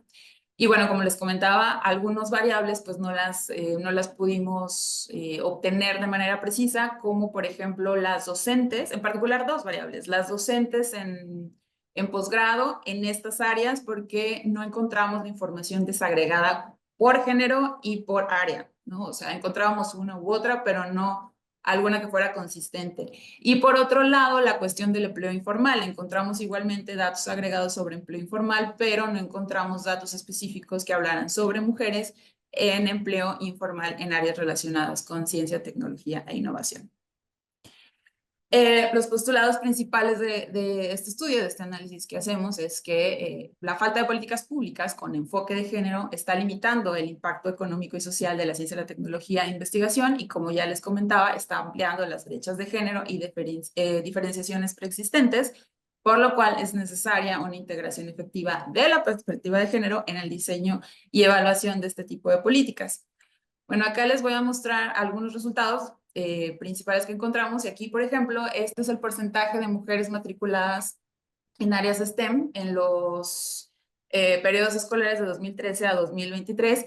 Y aquí vemos, por ejemplo, el cambio radical que ocurre de 2015 a 2016. Sin embargo, aquí cabe mencionar que puede deberse a, estos datos son de la NUYES, pero la forma en la que recopilan y sistematizan los datos cambia del periodo 2015-2016 a 2016-2017. Entonces, pareciera que más bien esta diferencia tiene más que ver con la manera en la que se recopilaron los datos o que se sistematizaron, porque vemos que en estos 3 primeros periodos, pues sí, están más o menos equitativos, e incluso las mujeres superan en posgrado a los varones y después disminuyen.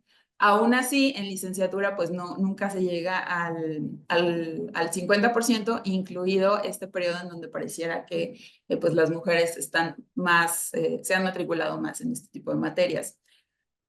Pero ya cuando nos vamos, aún cuando en esta gráfica podemos ver que sí se acerca como a la paridad, o digamos que no está muy lejos de la paridad, ya cuando nos vamos a las mujeres ocupadas en sectores relacionados al STEM, vemos que no llega ni siquiera a la tercera parte. Es decir, aunque las mujeres esto nos da un indicio de que aunque las mujeres se están profesionalizando en estas áreas, no se están insertando del todo en el mercado laboral. Si bien está aparentemente, o los datos que encontramos de la Organización Internacional del Trabajo nos dicen que sí se están insertando poco a poco en este tipo de áreas, pues aún queda bastante camino para alcanzar la paridad. Igualmente, si nos vamos ya a las ocupaciones en ciencia y tecnología por área, es decir, por sector, vemos que la gran mayoría de las mujeres, cerca del 40% en algunos casos, está vinculada a la industria manufacturera y particularmente o ya más focalizadamente en áreas operativas, no en áreas ejecutivas o de dirección, sino únicamente en la cuestión operativa, y vemos que en el resto de las áreas pues no llegan ni siquiera al 20%. El siguiente, hablando un poco de la investigación, pues encontramos que más o menos la relación es aún en los años más, digamos, en donde las mujeres, los años recientes en donde hay mayor inserción femenina, pues el porcentaje va del 29% al 36%. Estos son números absolutos, pero en porcentaje más o menos sería eso, entre el 29 y el 33% de las mujeres están en el Sistema Nacional de Investigadores e Investigadoras en áreas relacionadas con ciencia, tecnología e innovación. Y también es importante mencionar que la mayoría está en los niveles incipientes, es decir, en candidato y nivel 1, y la mayor participación la encontramos en biología y química. E igualmente, en la cuestión del financiamiento para investigación, analizamos particularmente dos áreas. Aquí lo miden con becas. De acuerdo a la propuesta del BID, se mide a través de becas para la generación de proyectos en investigación.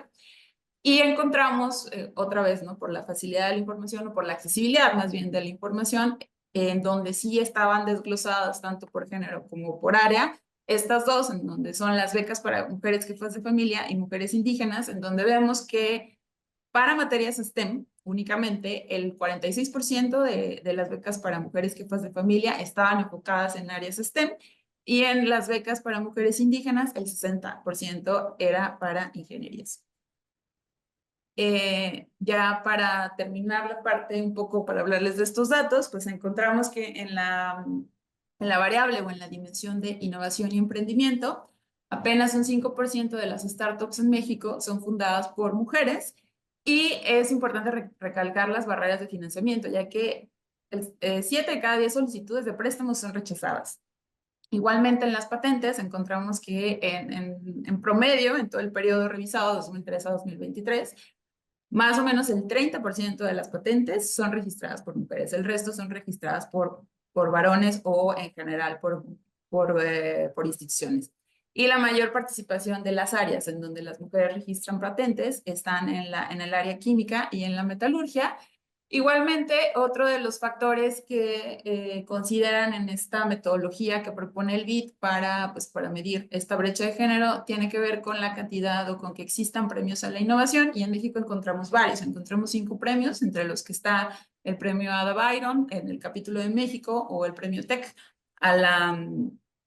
también el premio TEC a la mujer, que tiene varias categorías. Una de ellas tiene que ver con ciencia, tecnología e innovación, y también hay 3 para América Latina.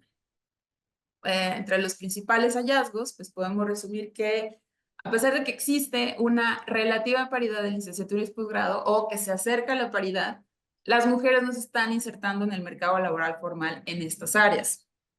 Menos de una tercera parte de los puestos están ocupados por mujeres en materias STEM, lo que representa también una limitada posición en puestos de liderazgo y actividades de investigación. En este punto también cabe mencionar que de los 20 centros de investigación de CONACYT, encontramos que, de acuerdo a datos del INCO, encontramos que únicamente 6 son dirigidos por mujeres. Y de las instituciones de educación superior, solamente el 46% son dirigidos por mujeres.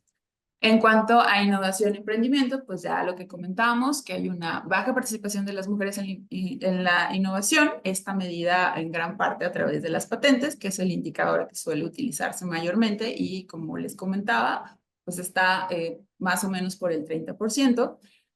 Y en general, pues todo lo anterior representa importantes barreras en acceso al financiamiento, en buena parte debido a políticas públicas que no están considerando o no han sido suficientes para considerar una perspectiva transversal de género. Entonces, pues las recomendaciones es justamente fortalecer estas políticas públicas con la perspectiva de género, ampliar las fuentes de financiamiento para mujeres que quieran emprender, crear entornos inclusivos en el entorno laboral, e impulsar la formación técnica con vías a que se inserten de manera efectiva en el mercado laboral. Y bueno, aquí están algunas referencias y muchas gracias. Gracias. Muchas gracias, doctora Ángeles Ortiz, también por apegarse a los tiempos en atención a las demás compañeras. Ahora voy a presentar a la doctora Natalia B. Fischetti. Ella es argentina, nació y vive en Mendoza. Es mamá de Magali, o Magalí, perdón, no sé cómo sea. Magalí, porque tiene una tilde, y Leandro.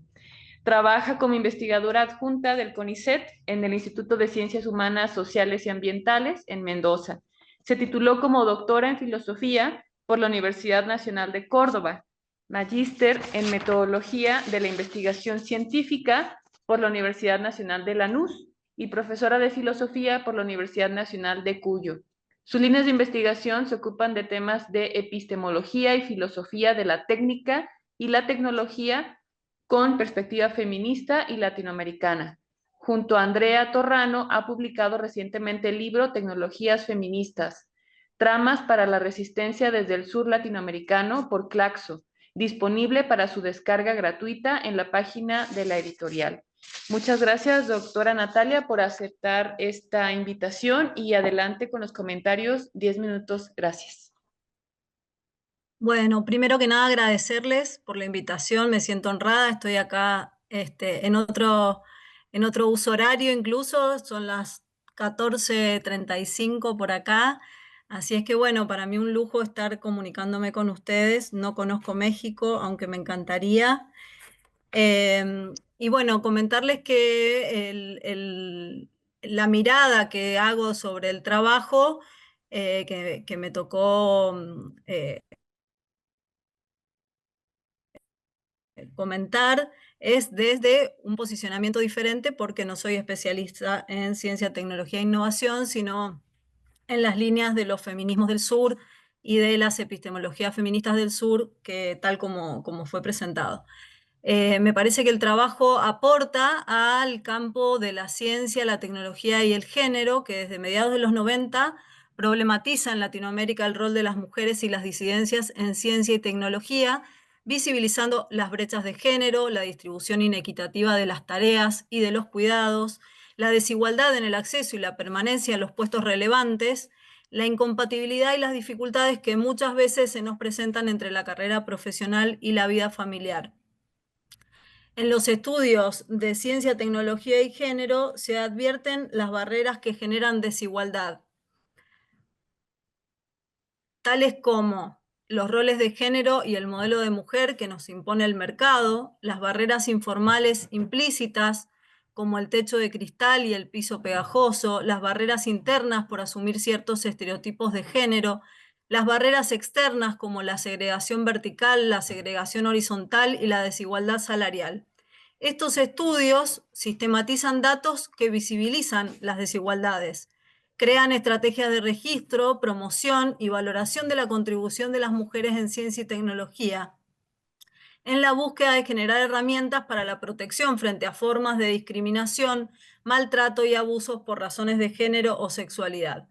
Con esto hacemos referencia a que las reflexiones sobre ciencia, tecnología y género, en el que me parece que se inserta este trabajo, se han ocupado fundamentalmente de visibilizar la dominación masculina en este campo, como así también de denunciar la base patriarcal y heteropatriarcal del pensamiento científico y tecnológico, y cómo esto produce los estereotipos de género y la exclusión de las mujeres y diversidades del campo del saber científico-tecnológico.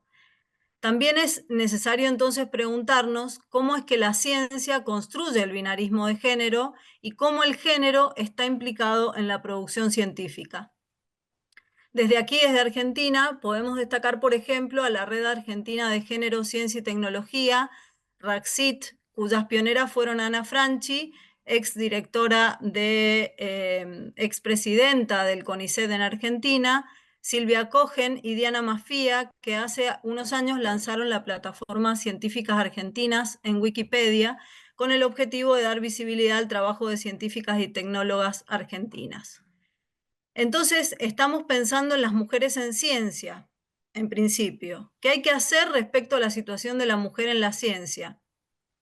Hay algunas propuestas como el reconocimiento de sus aportes desde lo que se denomina Her Story, la promoción de la igualdad de oportunidades y acceso, la protección frente a la discriminación, el maltrato y los abusos, y la incorporación de las epistemologías feministas a programas de estudio, cursos y disertaciones. Todo esto es muy necesario, pero pienso que es insuficiente, ya que corremos el riesgo de caer en un feminismo neoliberal, signado por las nociones de individualismo, meritocracia, emprendedurismo, liderazgo, competencia. Entonces acá quisiera traer a colación algo que a nosotros en la Argentina nos está preocupando muchísimo, que es esta imagen de Elon Musk, el señor Trump y Milei y la motosierra, ¿no? Como imagen de la política tecnocapitalista, heteropatriarcal, colonial e incluso neofascista que se está queriendo imponer, al menos desde los medios. Es necesario entonces, frente a este avance de la ultraderecha tecnocapitalista, un posicionamiento crítico del sistema capitalista neoliberal que doblega a la ciencia y a la tecnología a las lógicas del mercado y las atraviesa con el discurso del emprendedurismo, del marketing, y utiliza discursos como el de capital humano, que en nuestro país está muy en boga. De este modo podremos criticar entonces las injusticias sociales que genera esta posición neoliberal. Me parece muy importante el tema de los datos y me parece muy relevante preguntarnos quién produce los datos y con qué intereses, ¿no? ¿Quién tiene el poder de esos datos? Pienso que son necesarios la producción de datos situados en el sur para políticas públicas que sean situadas y relevantes, datos feministas para disputar y cambiar las injusticias desde posiciones interseccionales que indaguen qué mujeres quedan afuera de la educación y la investigación en ciencia y tecnología, de qué grupos sociales son estas mujeres, de qué clases, de qué etnias, de qué zonas geográficas y con qué capacidades. Es necesario entonces plantear en intersección con el sexismo y con las brechas de género, el racismo y el clasismo, entre otras discriminaciones y opresiones, porque todos estos sistemas de opresión se entrecruzan entre sí. Y esto es algo que han, como se conversó también más temprano, muy claramente, algo que los feminismos descoloniales han puesto de relevancia y que nos obligan a preguntarnos qué saberes y de quiénes quedan excluidos de nuestra ciencia y tecnología, de qué modo, para quiénes y con qué sentidos y objetivos generamos conocimiento científico y tecnológico. Y entonces pensar en las mujeres y disidencias negras, de color, indígenas, campesinas, lesbianas, etcétera, marginadas y excluidas de un feminismo blanco, académico, liberal, occidental, propios de nuestras academias latinoamericanas.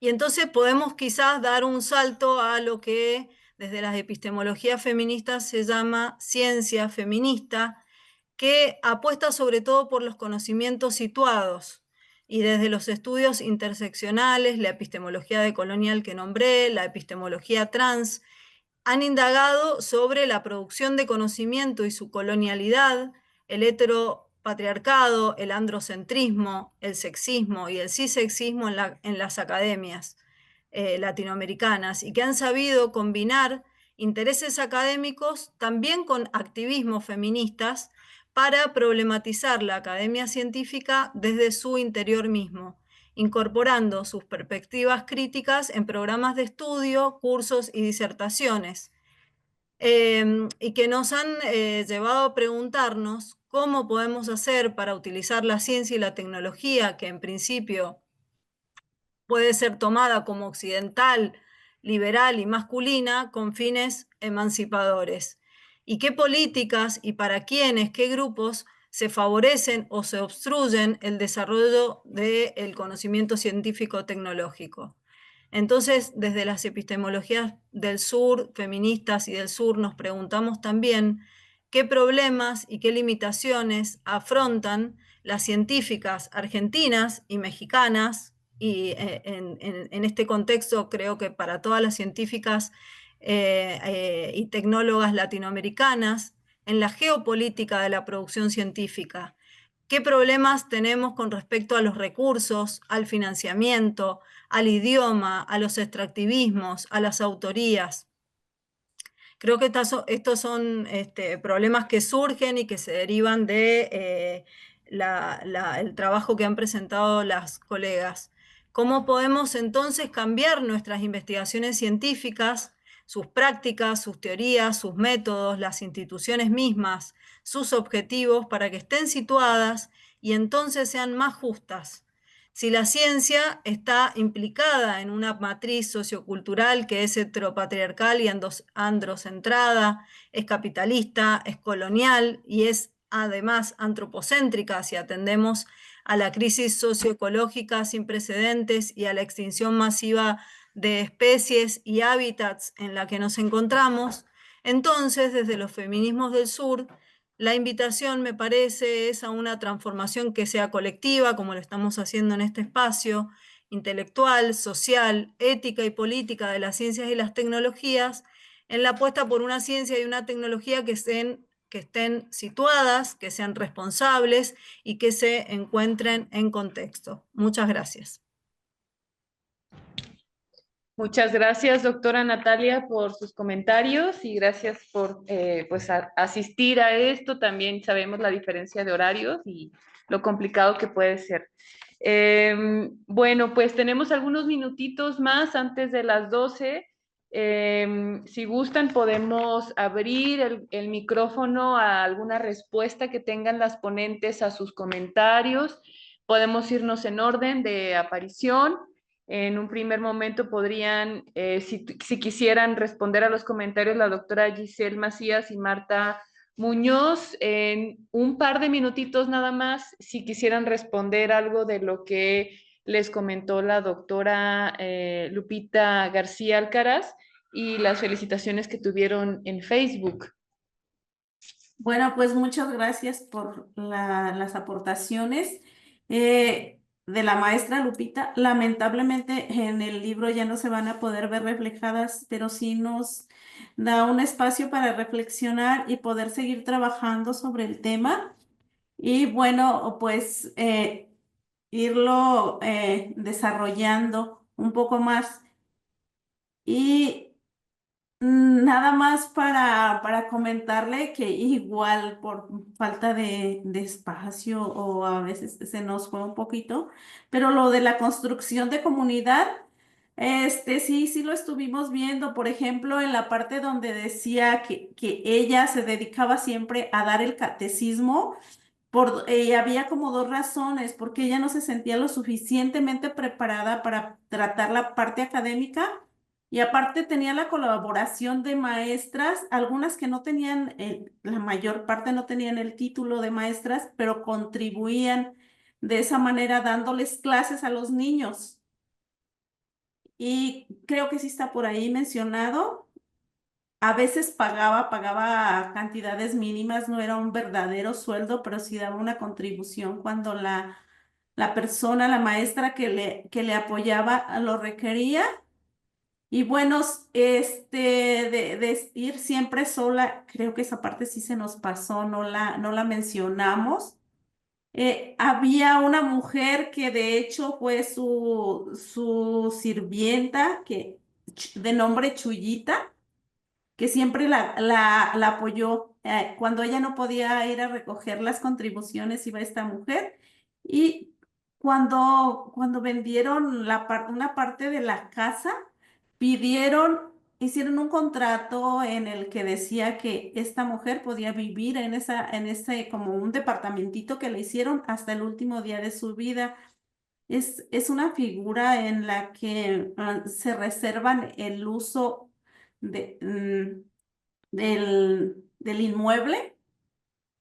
Lo hizo así para proteger a esta persona que estuvo siempre a su lado y claro, había un sinfín de mujeres que estaban a su lado apoyándola en diversas actividades. Todavía a la fecha hay una hija de una de ellas que sigue siendo parte del patronato y está colaborando en eso.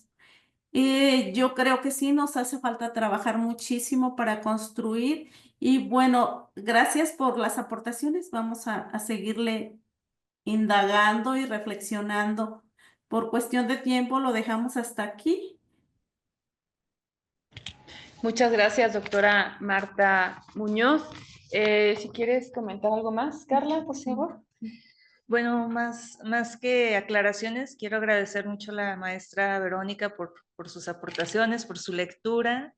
Sí, me encantaría poder estar en contacto con usted para seguir viendo ideas y demás, que creo que es un tema que da para mucho, lo femenino, la subjetividad, todo el contexto en el psicoanálisis y desde lo del feminismo, ¿no? Entonces, pues encantada de haberla conocido y de que usted me haya leído. Gracias.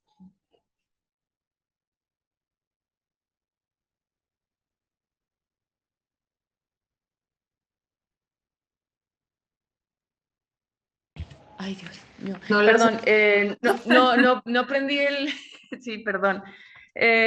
Por último, si tuvieras algún comentario, doctora Ángeles Ortiz.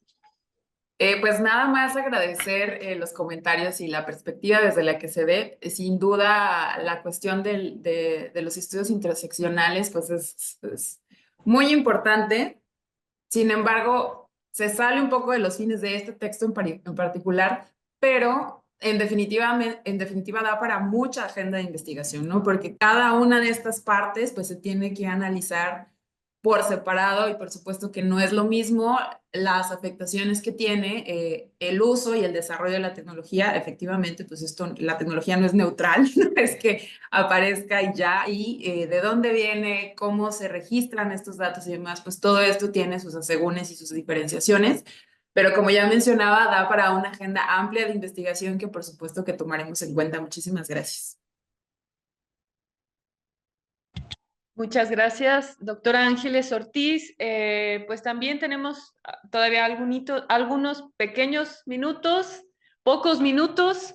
Si quisiera alguien comentar algo más de las que están conectadas, asistentes a este seminario.